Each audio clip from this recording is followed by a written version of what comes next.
साथियों, मैंने तो पहले भी कहा था कि ये लोग ब्लैकमेलर हैं और ब्लैकमेलिंग का काम करते हैं। ये लोग कुछ एक लोग ऐसे हैं जो माइक की आड़ में लोगों से पैसे एक्सटॉर्शन करने का काम करते हैं। जी हाँ दोस्तों, मेरा नाम दीपक कुलड़िया है। मैं पेशे से एडवोकेट हूँ और भादरा सेशन कोर्ट में वकालत करता हूँ। तो दोस्तों, आपने ये देखी होगी एक वीडियो। सबसे पहले मैं आपको पूरी कहानी बताता हूँ। सबसे पहले एक पत्रकार महोदय हैं तथाकथित, आप नाम जान गए होंगे, आप उसका कमेंट बॉक्स में नाम भी लिख सकते हैं। पत्रकार महोदय एक वीडियो चलाते हैं अपनी न्यूज चैनल पर और आप सबसे पहले ये वीडियो देख लीजिए।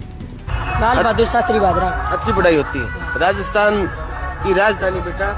राजस्थान की राजधानी ये राजगढ़। राजस्थान प्रदेश की राजधानी राजगढ़ है। हाँ। तो दोस्तों, सबसे पहले ये आपने वीडियो देख ली और पत्रकार महोदय अपने न्यूज चैनल पर ये वीडियो चलाते हैं और ये बात कहते हैं इस पोस्ट के माध्यम से कि ये बच्चा एलबी स्कूल का है।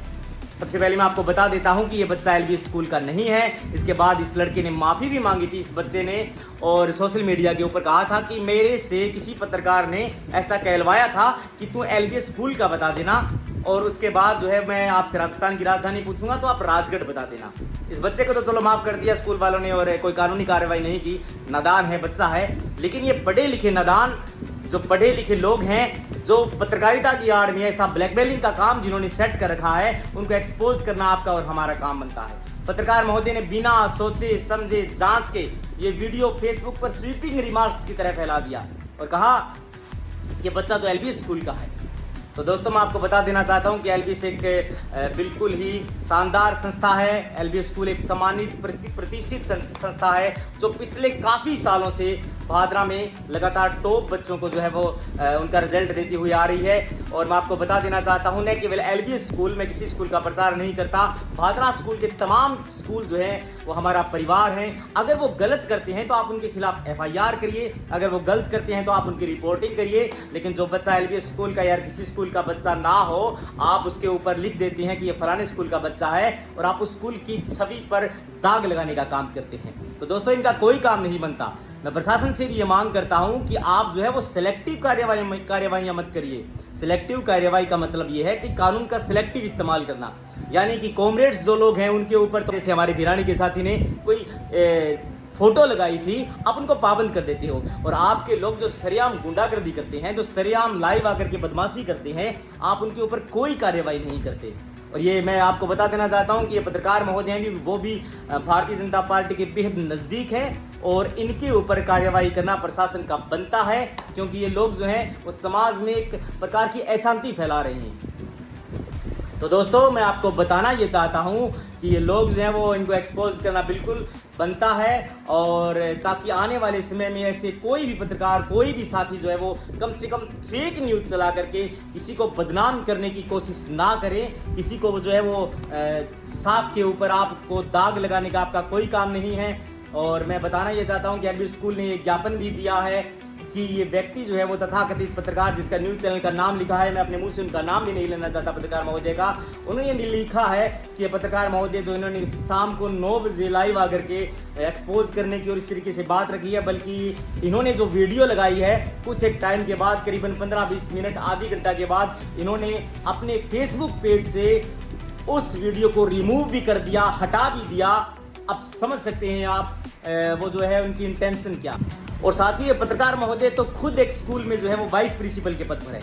मैं उस स्कूल के संचालक महोदय से कहना चाहता हूं कि हमें मजबूर ना करें कि हम अपने मुंह से आपके स्कूल का नाम भी लें। कहां पर ऐसे तथाकथित लोग जो हैं वो अपने आप में पत्रकार बनते हुए घूम रहे हैं और वो समाज के अंदर फेक न्यूज़ फैलाने का काम कर रहे हैं। कहीं आपके स्कूल के इशारों पर तो सामने वाले स्कूल की आप जो है वो छवि को धूमिल करने का काम नहीं कर रहे। मैं उस स्कूल के साथ हमारा कोई मतभेद नहीं है। मैं कहना ये चाहता हूं कि आपको जो है इस व्यक्ति को तुरंत प्रभाव से समझाना चाहिए और ये बात कहनी चाहिए कि आपका कोई काम नहीं बनता कि आप किसी भी सम्मानित स्कूल के जो है वो उसकी छवि को धूमिल करने का काम करें। एलबी स्कूल एक शानदार संस्था है बिना किसी संदेह के, और मेरे फेसबुक पेज पर भी आप देख सकते हैं किस प्रकार से उन पत्रकार महोदय ने उनको दागदार करने का काम किया कि ये स्कूल जो है वो बौद्धिक स्कूल के बच्चों का ये है, और हमारे वकील साथियों के बच्चे भी जो है वो एलबी स्कूल में अध्ययनरत हैं। तो इसलिए मैं पत्रकार महोदय से कहना चाहता हूं कि आप इस प्रकार का भ्रामक प्रचार करने की कोशिश ना करें। अगर आप इस तरीके से करेंगे तो डेफिनेटली आपको दिक्कतों का सामना करना पड़ेगा। आप जो है वो भारतीय जनता पार्टी के नजदीक होकर के रूल को ताक पर नहीं रख सकते। आपका कोई काम नहीं बनता कि आप जो है वो कानून को ताव पर रख करके आप जो है वो इस प्रकार का भ्रामक प्रचार करें। इसलिए बी अवेयर साथियों, आप मेरी वीडियोस को ज़्यादा से ज़्यादा शेयर करें ताकि इस प्रकार के लोग जो हैं वो दोबारा से ऐसी हरकत ना करें। कोई भी पत्रकार, कोई भी सोशल मीडिया का यूट्यूबर इस प्रकार से कम फेक जानकारी देकर के जो है वो लोगों को भ्रमित करने का काम ना करें। थैंक यू दोस्तों। और बात इसलिए भी समझ से परे है दोस्तों कि प्रशासन किस बात का इंतजार कर रहा है? क्या किसी अध्यापक की बलि लेने का इंतजार कर रहा है? नाथुश्री चोपता का रविंद्र गोदारा इसी तरीके से परेशान होकर के जिसने आत्महत्या कर ली थी और एक वीडियो वायरल किया था कि मैं इस प्रकार की ब्लैकमेलिंग से परेशान हो चुका हूं। अब आपको तय करना है कि आप किसी भी शिक्षण संस्था के अध्यापक की जान को इतना सस्ता समझते हैं कि ये लोग जो है वो माइक उठा करके कुछ भी बोल देते हैं। मैं तमाम पत्रकार साथियों से ये नहीं कह रहा, मैं उन लोगों से ये बात कह रहा हूं जो माइक की आड़ में लोगों को ब्लैकमेल करने का काम कर रहे हैं। कोई काम नहीं बनता इस तरीके से।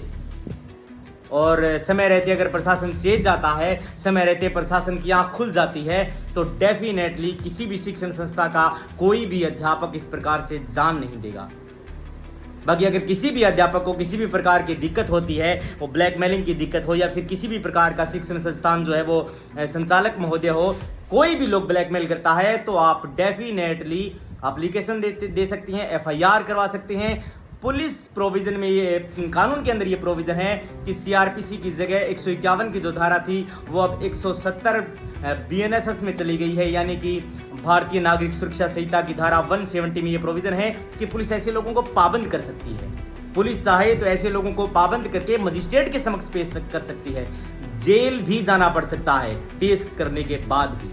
आप कानून समझिए, कानून जानिए। अगर इस प्रकार के लोग वाहियात बात करेंगे, लोगों को ब्लैकमेल करने का काम करेंगे और फिर वीडियो डिलीट कर देते हैं ब्लैकमेल करके, तो डेफिनेटली ये बात संदेह के घेरे में है।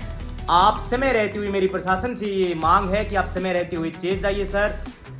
कोई भी शिक्षण संस्था का अध्यापक जो है वो अध्यापक जो एक बिल्कुल साधारण जीवन व्यतीत करने वाला व्यक्ति है, जो अपनी मेहनत से बच्चों को पढ़ाने का काम करता है, वो इन प्रकार के लोगों से मुंह लगना मुनासिब नहीं समझता, लेकिन वो मानसिक रूप से परेशान होकर के कोई न कोई कदम उठा लेगा।